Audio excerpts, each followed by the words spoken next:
My name is Linda Adams. I've worked in Worcester for the last 10 years. Planned Parenthood has a history of injuring and killing women. According to Ken Strobel, in the March 9, 2001 Norwich, Connecticut Bulletin, 365 women have been killed in so-called safe abortions in the United States since Roe v. Wade. I will provide 4 examples with credible sources. Case number 1, right here in Worcester, February 9, 1987, 22-year-old Elise Kalat had an abortion at Planned Parenthood. The abortionist's name was Brian Walsh. 2 days after her abortion, her bronchial tubes went into spasms and caused her to go into respiratory arrest. She died at UMass Memorial Hospital in Worcester on February 12, 1987. Source, Massachusetts Certificate of Death, number 22886. Just a number, right? Case number 2. According to Medical News Today, July 19, 2007, in Riverside, California, Adrika Good died after a 2007 Planned Parenthood abortion. Her mother has filed a malpractice lawsuit contending that Planned Parenthood officials gave the 21-year-old poor medical care prior to the abortion that claimed her life. On January 31st, 2007, Good went to the Planned Parenthood Abortion Center pregnant with a vaginal infection. Despite the infection, the lawsuit says Planned Parenthood staff inserted cervical dilators to prepare her for a second trimester abortion. The lawsuit says the seaweed dilators were never removed, causing the spreading of infection, leading to her toxic shock death February 14, 2007. Jack Schuler, the attorney, said if it wasn't for the negligent medical care that Adrika Good received, she would be alive today. Case number 3. According to National Review, September 26, 2003, in Livermore, California, Holly Patterson, 18 years old, died after she received a lethal bacterial infection from the abortion drug she got at Planned Parenthood. Case number... My name is Jay Gillette. I live in Holden. Planned Parenthood, by its advice and by its failure to make legally required reports to law enforcement or child protective agencies, has conspired with men who rape minor girls to allow these child rapists to dispose of the evidence of their crime, the unborn baby. Planned Parenthood's actions and inactions have facilitated the sexual and emotional abuse of minors.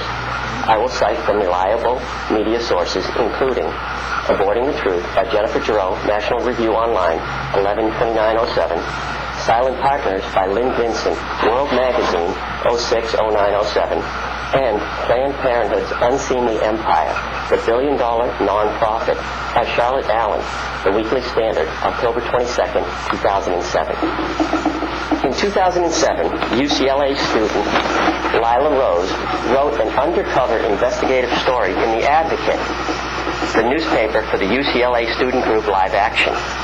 Rose posed as a 15-year-old pregnant teenager at the Santa Monica, California Planned Parenthood and told the staff that a 22-year-old man had impregnated her.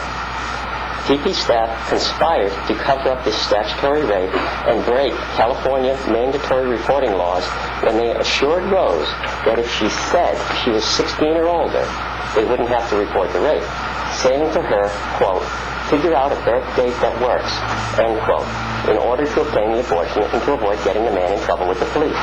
Rose taped the conversations and posted them on YouTube.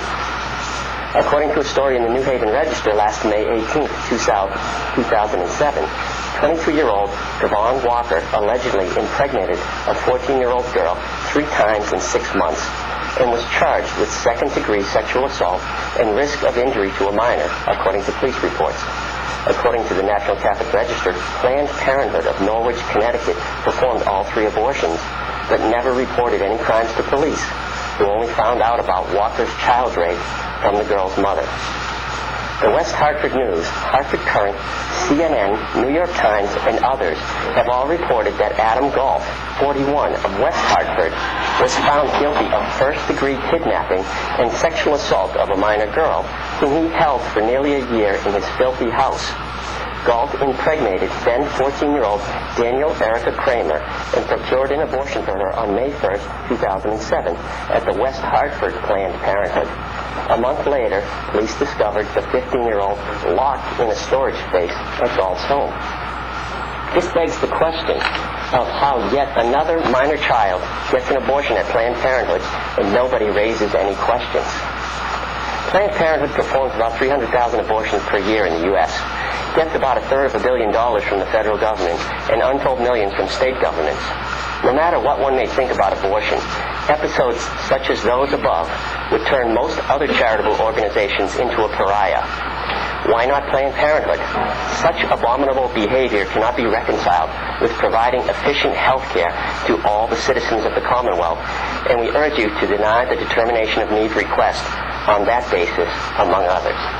Thank you. Sorry. Eric is going to finish. Won't take a minute. I have some written for you, but I just wanted to say that anyone can see from the previous speakers that the legal objective underlying your entire determination of need process, namely the efficient, effective provision of, quote, adequate health care services reasonably available to every person within the Commonwealth, quote, unquote. Far from being served by determining that there is a need for Planned Parenthood's proposed facility, actually should be defeated by such action, for which reason we ask you to deny its application, and further, that its current permit be cancelled also.